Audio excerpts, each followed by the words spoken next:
The personal mind keeps you from experiencing more joy and more peace in your life.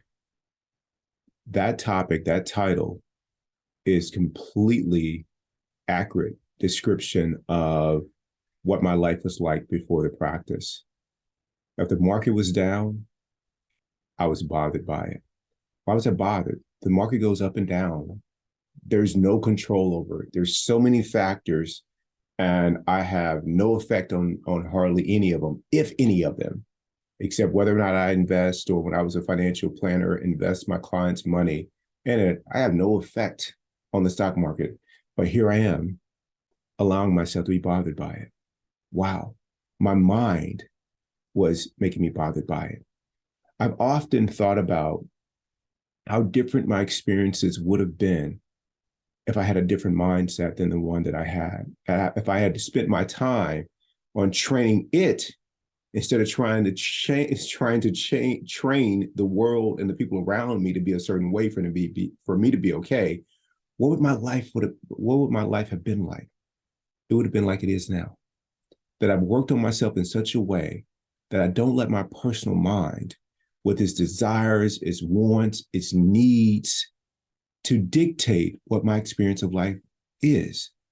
That is a game changer. That is a breakthrough in living life and how I interact with life and interact with people. And it's been absolutely beautiful.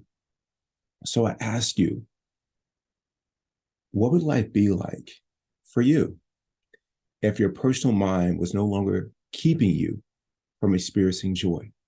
If you didn't need your mother-in-law, your spouse, your children, the world to be a certain way for you to be okay. So the problem is not with them. The problem is not with the world. The problem is that it is a mess inside.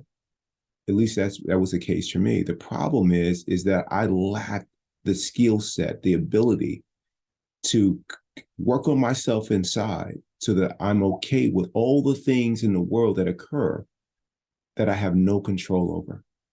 And when I gave up needing them to be a certain way, and I was able to identify where my attention should be focused, which is my personal mind, that was a game changer.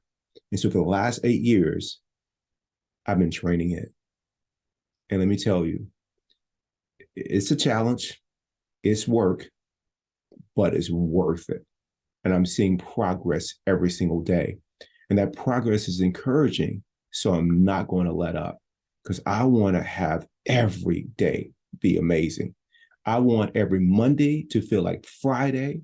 I want a summer day in Arizona to feel like a day in Hawaii on the beach. I want my experiences with people, regardless of how they show up, to be amazing and fantastic. I want every challenge that I encounter, I want to view it, see it, and interact with it in a way that I see it as an opportunity to deepen my consciousness, to expand my capacity for more joy, more inner peace, and more love. So that is why I'm so committed to working on my personal mind. And I hope you are too.